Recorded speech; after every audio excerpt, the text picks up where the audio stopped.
Bismillahir Rahmanir Rahim. Dear viewers, in the previous topic, I had introduced you to the collection and transmission history of the Quran, vis-a-vis the aim of the whole research, the historical perspective, the questions that arose in my mind, and the research methodology that I applied in trying to solve these questions. Now, from today, inshallah, we begin with the various narratives on the collection and transmission of the Quran. And in the second topic, we shall cover a narrative, a very famous narrative, recorded by Imam Bukhari in his Al-Jami' As-Sahih, according to which it is stipulated that there are only 4 people who collected the Quran in the times of the Prophet, and all of them belong to the Ansar. It is generally construed that this collection, the word Jama is used, refers to memorization, whilst there are some people who think that it also refers to a written collection. But then a question does arise that if it means it refers to memorization, then should we believe that there were only 4 memorizers of the Quran in the lifetime of the Prophet? So this is the question that we are going to address whilst discussing these narratives. I will cite before you the 2 representative texts of this narrative. One of them implicitly says that the 4 people collected the Quran in the times of the Prophet, and the other one explicitly says, and this distinction is actually made by Hafiz ibn Hajar in his Fathul Bari, by saying that one is implicit and the other is explicit. Now, as far as the first of them is concerned, which implicitly says so, it is reported by Anas, and Anas ibn Malik radiyallahu anhu, he reports this narrative, and the words are, actually, Qatada asked this question from Anas, and the words are, Haddasna Qatada, Qal Sa'altu Anas ibn Malik radiyallahu anhu man jama' al-Qur'an ala ahad al-Nabi, Qala arba' kulluhum min al-Ansar. And then he names them, Ubay ibn Ka'ab, wa Mu'az ibn Jabal, wa Zayd ibn Sabit, wa Abu Zayd. Qatada said, I asked Anas ibn Malik, who collected the Quran in the lifetime of the Prophet? He replied, 4 people, all of whom belonged to the Ansar, the tribe of Ansar. And they were Ubay ibn Ka'ab, Mu'az ibn Jabal, Zayd ibn Sabit, and Abu Zayd. Now, the other variant of this narrative, which I said, according to Ibn Hajar, is more restrictive in its style, and explicitly says that there were only 4 people who had collected or gathered the Quran in the lifetime of the Prophet. Though the text of that narrative reads, and again this is also from Anas, and Anas says, قال مات النبي ولم يجمع القرآن غير 4 أبو الدرداء ومعاذ بن جبل وزيد بن ثابت وأبو زيد قال ونحن ورثناه. So Thabit and Sumama, they report from Anas, this narrative. So Thabit and Sumama report from Anas, the Prophet died whilst none except 4 people had collected the Quran.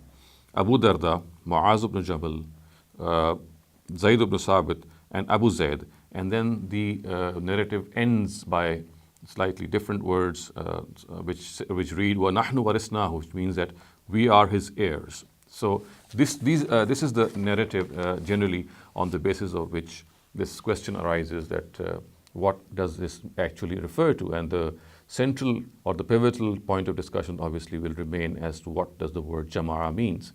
Now, 3 prominent scholars, Abdul Latif Rahmani, Tamanna Imadi, and Abul Qasim al-Khui, they say that the word Jama'a refers to a written collection of the Quran. And although none of them have presented, I would say that Hui and Tamanna Imadi, although they insist that this means a written collection, but they have not furnished any reasons for this deduction. However, Abdul Latif Rahmani has made a concerted effort, and according to him, this word explicitly means writing down of the Quran. And he says that when these narratives say that 4 people had collected the Quran, then they actually mean that 4 people had written down the whole of the Quran in the times of the Prophet. Now, the reasoning that he furnishes or he provides is based on various points. The first of these points is that he says that the word Jama its literal meaning is to bring together, which is more akin to writing down. And although the word Jama can also be used for memorization, but according to him, this is a figurative use of the word Jama. And hence, there's no reason to abandon the figurative or the literal meaning in favor of the figurative meaning, until there is reason to do so. And in this particular case, he says that this would be incorrect because there were several memorizers of the Qur'an, as we know. Hence, it has to mean people who had written down the Qur'an. And since this literal meaning of the Qur'an is more closer, is the one that you should take, unless someone else, something else, some other indication pushes you to adopt a figurative meaning. So he said it's but natural to adopt the literal meaning of a word. He also says that that Abu Bakr and Usman Rizala anhum, they were called Jami al-Quran, and obviously they were the people who had written the Quran. Abu Bakr had written the Quran, and then Usman had copied the Quran. So he says that the word Jami again here means people who had the Quran written down. So this again is an implicit reference to the fact that Jama means a written collection. And he also cites, I would like to present this before you, a passage from Imam Bukhari's Al-Jami al-Sahih, and he says that as per this passage, it means that the word Jama actually refers to a written collection. And while citing this literal meaning of Jama, he actually cites this passage from Imam Bukhari's Al-Jami al-Sahih. And the words of this passage are, Inna alayna jam'ahu wa qur'ana thalifa ba'zihi ila ba'z. فإذا قرأناه فاتبع قرآنه فإذا جمعناه وألفناه فاتبع قرآنه أي ما جمع فيه فاعمل بما أمرك وانتهي عما نهاك الله ويقال ليس لشعره قرآن أي ليس لشعره قرآن أي تأليف. So while citing Imam Bukhari's Al-Jami al-Sahih, he actually quotes this passage, and it means actually the word Jam' in the Quranic verse, Inna alayna jam'ahu wa Qur'ana. So therefore, this is actually an explanation of the Quranic verse of Surah Qiyamah, in which the word Jam' has been used. So Imam Bukhari, according to him, while explaining this word at Jama, has said that the word Jam' in the Quranic verse, Inna alayna jam'ahu wa Qur'ana, means arranging one portion of it with another. The Quranic verse, فَإِذَا قَرَأْنَاهُ فَاتَّبِعْ قُرْآنَ, means when we have collected and arranged it, then follow its recital. That is, what has been collected in it. So do what has been ordained in it, and refrain from what God has stopped you from. And it is said, there is no Qur'an in his poetry, meaning there is no arrangement. So he thinks that the word Jama, as has been delineated in this passage, explicitly refers to the written collection of the Quran, or it refers to the written compilation. And he says that this is how Imam Bukhari is also has supported his view. And now this is the first point of his reasoning, that the fact that the word Jama is more likely to be used for a written collection, because this is his literal meaning. It's the word's literal meaning according to his view. The second point that he makes is that Anas's narrative actually says that there are four collectors. When the words are such, then it should refer to the actual situation, because he has not said that in my opinion or in his opinion the collectors are so and so. Since these words are not present, so when Anas says that there are four collectors, then it is a must, it is a given that he is referring to the actual situation which exists. And the actual situation which exists is that there were a number of memorizers. So he could not have said that there were only four memorizers, because in actual fact we have several memorizers. So therefore he says, as a result, we are forced to conclude that the word Jama actually refers to a written collection. Now the third point that he makes in this regard, while deducing the fact that actually it refers to a written collection, he says that the later part, or the last part of the second narrative says, Nahnu warisnahu, which means that we are the heirs of the Qur'an of Abu Zayd. Now he says that this last part clearly tells us that there were four written copies of the Qur'an, and Anas ibn Malik's paternal uncle was Abu Zayd, and therefore when the last words say Nahnu warisnahu, it means that Anas is saying that we are the inheritors of the Codex of Abu Zayd. And he also acknowledges the fact that although the expression Nahnu warisnahu can also mean we are the inheritors of his wealth, because obviously the word warisa has not been qualified by anything.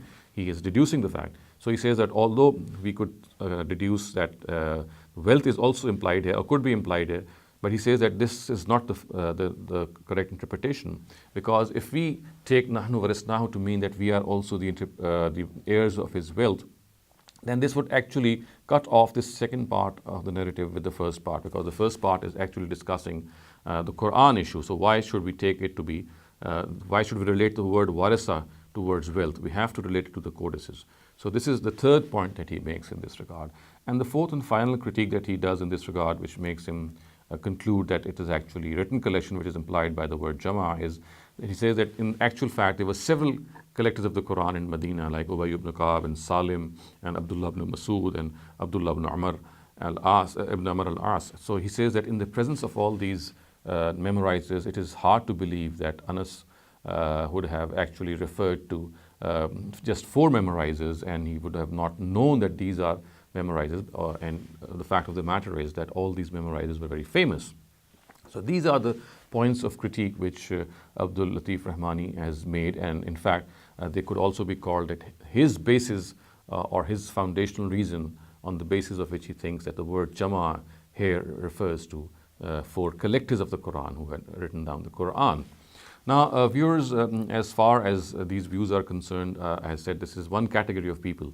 Now, the other category, as I said, are people who think that the word Jama refers to memorization, and they are so certain that this is the case that they don't even cite any opinion or any argument in favor of their own conclusion, because they think this is something very obvious.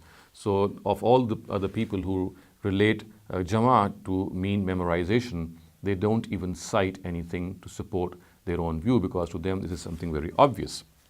So in this background, let us now analyze the whole scenario and try to find out what actually is the connotation of the word Jama. In this regard, we need to understand is that all the major lexicons and dictionaries of Arabic language actually refer to the fact that the word Jama means to bring together. Thus, for example, we have Ibn Durayd's Jamharatul Lugha, we have Ibn Sida's Al-Muhkam wal-Muhit al-Azam, we have Az-Zubaydi's Taj al-Urus, we have Ibn Manzur's Lisan al-Arab, and we have Sayyid al-Khuri's Shartuni's Aqrab al-Mawarid. So all these famous lexicons of the Arabic language are absolutely certain. They don't even need to be cited that the word Jama means to bring together. Now, viewers, what needs to be understood is that the word Jama, when it refers to bringing together, and it refers to the Qur'an when bringing together is concerned, then since it is historically known that the Qur'an was revealed in steps, it was revealed in various episodes, so therefore the word Jama can equally connote in the written collection as well as collection in the memory, because we know that it was also written down, we also know it was memorized. So therefore we can easily see that the word Jama can refer to both types of collection. Collection in the mind, meaning memorization, and collection or written collection. So both can be construed as far as the Arabic lexicons are concerned. And moreover, we find no conclusive proof as far as the narratives are concerned, which I cited in the beginning, to find out that they explicitly refer either to memorization or to written collection. We don't have any explicit argument, I would say, in this regard. As far as Rahmani's arguments are concerned, I will just review them in a while, but apparently in the narratives, the way I look at them, there is no such indication.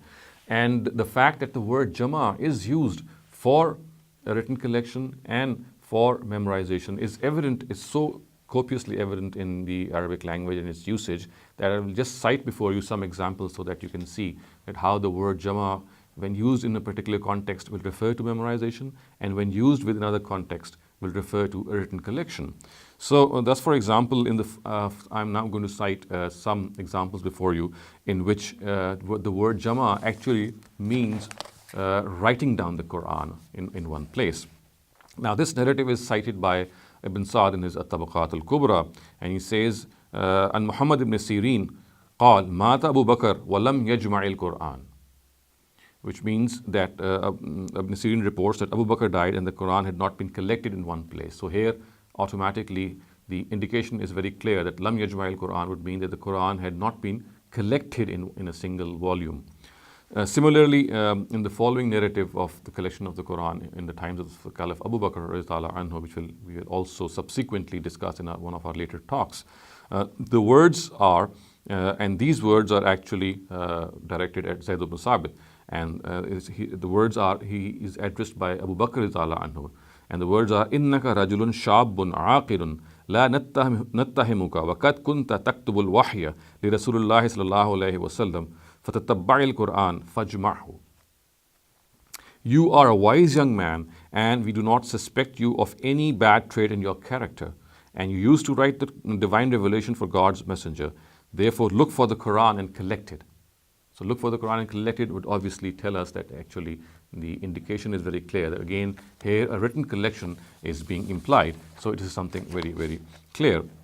Now, these are the two examples which I gave you vis-a-vis the word Jama, how it can be used to connote the fact that it means writing the Quran in one place. Now, let me give you some more examples in which actually the word Jama is clearly used to connote memorization. Now, this narrative that I'm going to read out before you is from Al-Jami, As-Sunan of Imam Tirmidhi. And the words are, An Uqba an Muslim haddathahu anna Shufayyan al-Asbahi haddathahu annahu dakhla al-Madina فإذا هو برجل قد اجتمع عليه الناس فقال من هذا فقالوا أبو هريرة قال حدثني رسول الله صلى الله عليه وسلم إن الله تبارك وتعالى إذا كان يوم القيامة ينزل إلى العباد ليقضي بينهم وكل أمة جاسية فأول من يدعو به رجل جمع القرآن ورجل يقتتل في سبيل الله ورجل كثير المال. And this is a long narrative, and I'm just going to translate the relevant parts which concern us. So the messenger of God narrated to me that on the day of judgment, the Almighty will move towards people in order to pass judgment, and every nation would be present there. The first people to be called would be a person, the first people to be called to be a person who had memorized the Qur'an, and a person who was martyred in the way of the Qur'an, and a person who had a lot of money. So I have translated this word, Rajulun Jama' al-Qur'an, to mean a person who is memorizes the Qur'an, which is clearly the indication in this narrative. So here you can clearly see that the word Jama' al-Quran is again is used in the meaning of memorization. And another example I cite before you is, and this is actually quoted by Abu Nu'aym in his Musnad al-Mustakhraj ala Sahih Muslim. And the words are, عن أبي الأسود عن أبيه قال جمع أبو موسى القراء فقال لا تدخلوا علي إلا من جمع القرآن. So Abu al-Aswad says that Abu Musa al-Ashari gathered all the reciters and said, La tadkhulu alayya illa man jama' al-Quran, that no one should enter or come to me except the one who has memorized the Quran. And we know that he had gathered a gathering of people who were memorizers of the Quran. And this is the whole context of this narrative. So therefore, we can clearly see that we have instances in the word Jama, in which the word Jama is used for a written collection, and instances in which the word Jama is used for an oral collection or memorization. Now, the question is that how should we give a preference to any of these meanings? Now, in my personal opinion, I think that they are very strong indications if we study the other variants of this narrative, that actually the word Jama is used to mean memorization. It does not refer to a written collection at all, and we have very conclusive evidence from some of the other narratives which clearly state, in my opinion, that it was actually memorization that is being implied here. Let me cite before you a narrative of Imam Nisai, which is cited in his Sunan al-Kubra.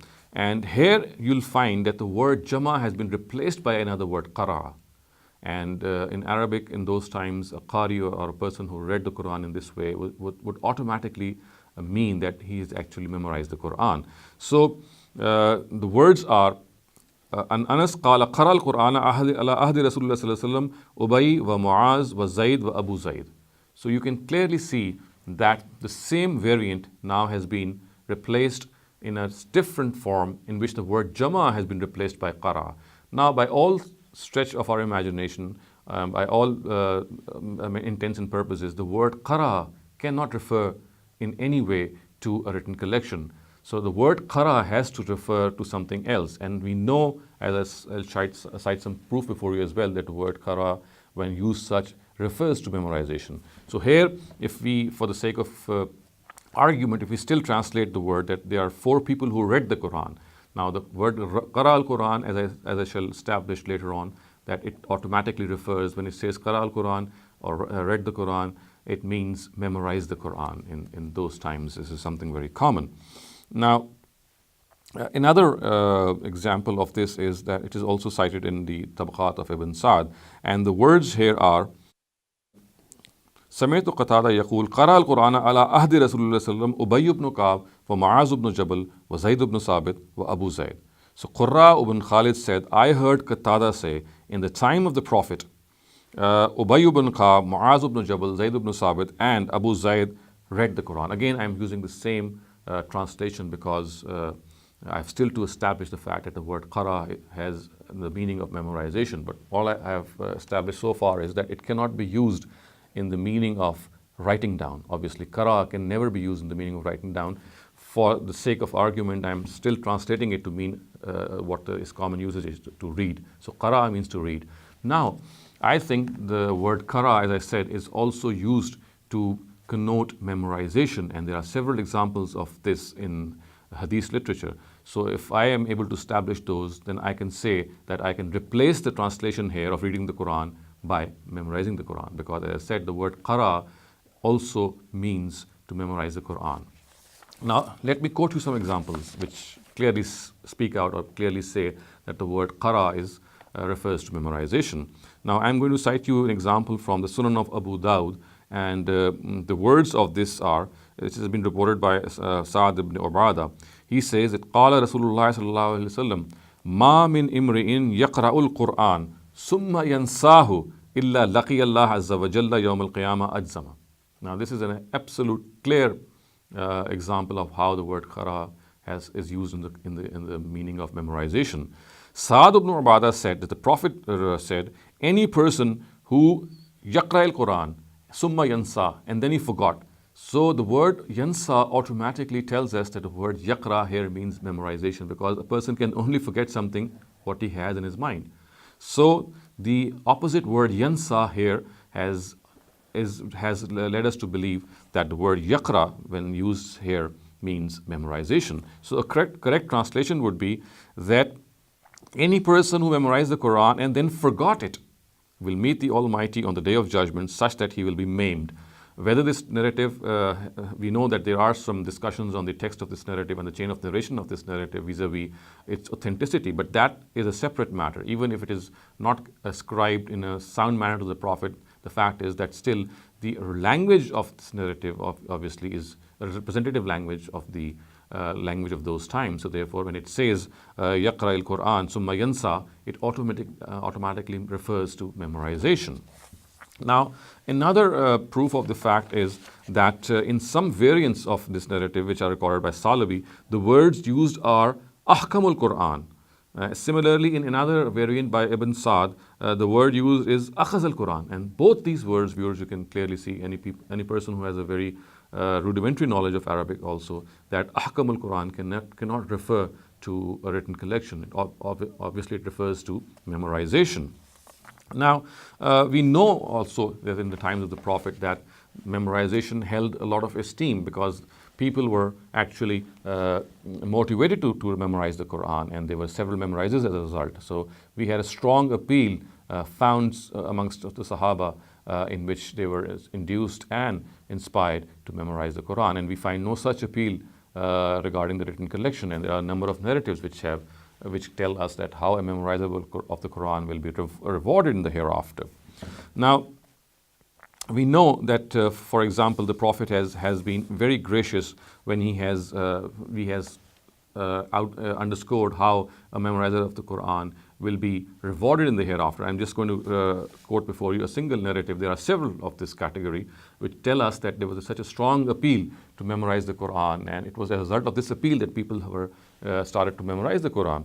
Thus, we have this particular narrative in which it is said, it is reported by Abdullah bin Amr.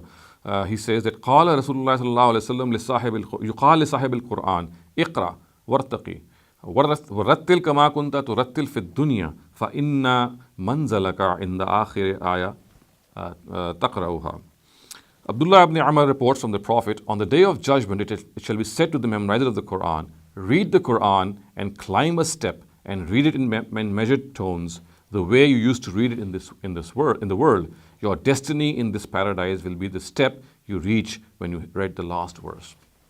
So you can clearly see that this was the appeal or the nature of this whole motivation was such that as a result of this appeal, several memorizers arose, and we find that there were people who had this inspiration to memorize the Qur'an. Now, we now come to the fact that if this is a fact, it has been established that the word qara has been used instead of jama in some of the variants of this narrative, and we can also safely say that the word qara is actually referring to memorization and not a written collection, then what then is the answer to the critic or the conclusion which has made Abdul Latif Rahmani to conclude that actually the word jama refers to a written collection. Now let me also one by one take up his deductions, and I will present my own observations on them and try to prove that actually he has come to an erroneous conclusion in this regard.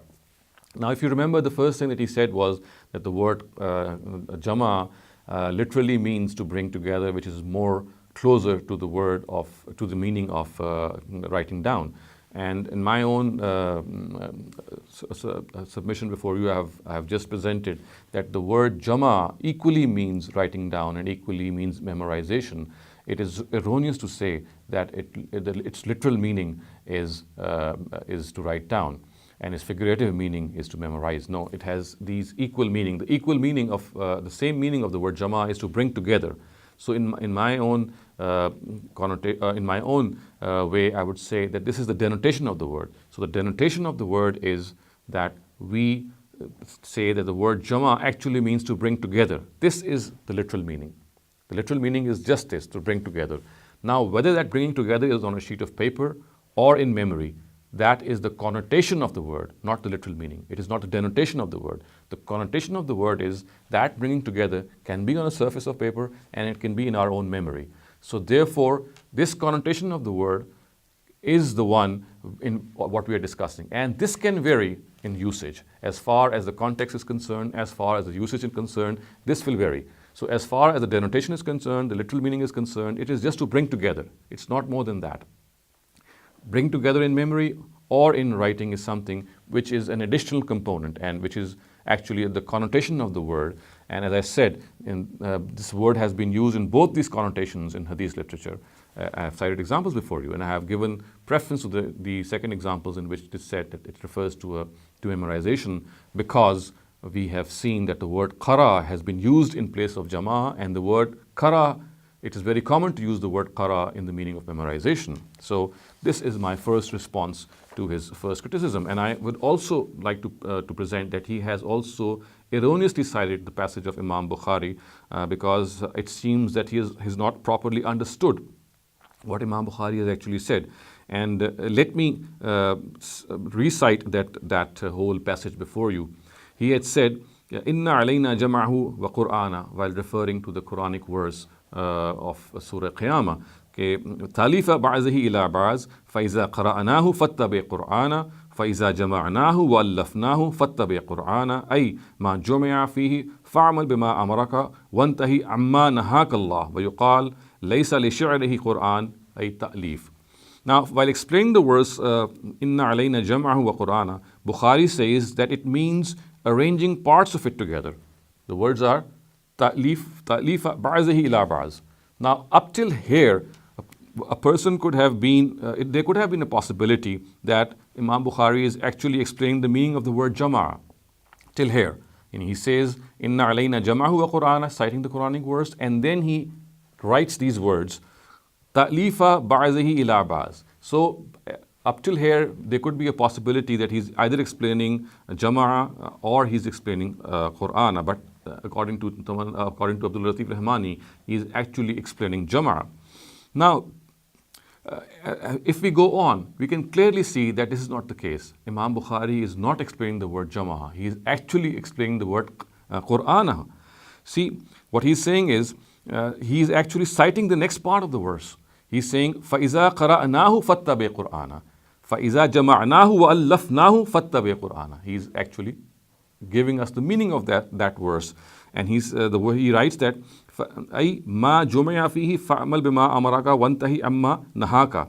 So we can clearly see that he is actually referring to the meaning of Qur'ānahu, and he's explaining it thus. So when we have collected and arranged it, follow its recital, that follow what we have arranged, and do what it says, and refrain from whatever God stops you.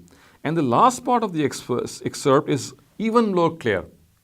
So the words are يُقَالُ لَيْسَ لِشِعْرِهِ قُرْآنٌ. Again, you see the word Qur'ānun is used, أي ta'lif. So the last part says the word Qur'an means ta'lif.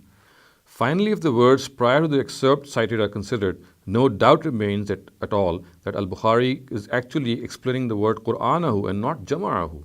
Now these words are وقال ابن عباس سورة أنزلناها بيناها وقال غيره سمي القرآن لجماعة السور وسميت السورة لأنها مقطوعة للأخرى فلما قرن بعضها إلى بعض سمي قرآنا. Ibn Abbas said that the word Suratun Anzalnaha mean that we explained this surah, and some other person said that the Quran is named so because the surahs are gathered in it. A surah is named so because it is separated from the other, and when they are arranged adjacent to one another, they are called Quran. So it is absolutely evident from this excerpt that Bukhari is actually referring to the meaning of Qara and not Jama'a. So in effect, he has actually misunderstood the passage of Imam Bukhari. Imam Bukhari is not referring to the meaning of Jama'ah. He is actually referring to the meaning of Qur'ana. And he's telling us that it also means to bring parts of it together. So therefore, by this contention, I would say that he's misunderstood Bukhari, and he cannot claim that Bukhari is actually supporting what he has said. And as far as this contention is concerned, that Abu Bakr and Umar anhum were also called Jami al-Qur'an. So we can of course call them Jami al-Quran because, as I said, the word Jami is not explicit to mean that they were people who had written down the Quran or responsible for writing down the Quran. It also means people who were memorizers of the Quran. And we also know that Abu Bakr anhu and Umar anhu were actually people who had written down the Quran. So it is not that they have been called people who have written down the Quran because the word Jama means writing down the Quran. As I said, one of the connotations of Jama is to write down. So therefore, when Abu Bakr and Umar are called Jami al-Quran, it is obviously because they were responsible of writing down the Quran. So this, again, his contention is weak, I would say. Now, if you also recall, he had also said that since Anas ibn Malik has not said that, in my opinion, the collectors of the Quran are four, he has just said there are four collectors of the Quran. Now he says that now this has got to do with the actual situation, because the actual situation was such that there were several memorizers, and therefore Anas could never have said collection of the Quran in the meaning of memorization, because there were several memorizers. So therefore it is essential that we conclude that he was actually referring to writers of the Quran or to a written collection. Now again, here his contention is weak. This is weak because he has wrongly posited that when a person says that there are four collectors of the Quran, or he says that he gives us any information, then he is always conveying the actual situation. This is not always the case. For example, when I speak, there are four people who are coming. What I'm saying is, in my opinion, there are four people who are coming. So, in my opinion, this phrase I often do not express in words. And when I say there are four people coming or four people there, it automatically means that in my opinion, that there are four people. So this contention that Anas ibn Malik, if there had been four memorizers, then he should have actually told them that in my opinion there are four memorizers, also does not hold ground. Now, as far as his next contention is concerned, in which he had said that the last part of the narrative said, Nahnu warisnahu, would mean that we are the heirs of the Quran of Abu Zayd. This is also debatable, because we know that there are other narratives in which people ask that who this Abu Zayd is, because Abu Zayd was relatively unknown. He was not unknown. So people asked Anas that who is this person, Abu Zayd? And he said, Anas is reported to have said that he is one of his paternal uncles, and since he was issueless, therefore Anas says that I was one of his heirs. So this also becomes very clear that Nahnu warisnahu does not mean that we are the heirs to his Quran, as is contended by Rahmani. Actually, it means we are the heirs of Abu Zayd, meaning that we are the heirs of his wealth. Because I said that there are narratives which clearly say that actually people did not know who Abu Zayd was, and when Anas was asked, he was clarifying this fact that he was his paternal uncle, he was issueless, and we are amongst his heirs. Again, referring to the fact that we are the heirs of his wealth. So as I said, this too is debatable as far as Rahmani's contention is concerned. And the fourth point, if you remember, that he had raised was that there were several other memorizers of the Qur'an. So therefore, how could have Anas missed out those memorizers and just cited these four people? Again, I will point out in my later critique as we follow that this contention can easily be resolved if we take the view of Ibn Abdul Barr, as I shall cite before you in my next talk, that this contention that there were four memorizers can be solved when we see how Ibn Abdul Barr and some of his other contemporaries and previous scholars have interpreted this narrative. So viewers, all in all, till now, I have just commented on one point of this narrative, and in my next talk, inshallah, I'll continue with some of the other critique which arises on the text of the narrative and later on its chain of narration. But let me just summarize that in this particular session, we have concluded quite conclusively, in my humble opinion, that the word Jama refers to memorization. For reasons cited, we cannot take it to mean a written collection. Now then, what exactly is the meaning of the word that four people had memorized the Quran, and how can we reconcile it with the fact that there were several other memorizers, and why is it that Anas is just pointing out four of them? This, inshallah, we'll take up in our later talks. أقول قولي هذا واستغفر الله لي ولكم ولسائر المسلمين والمسلمات.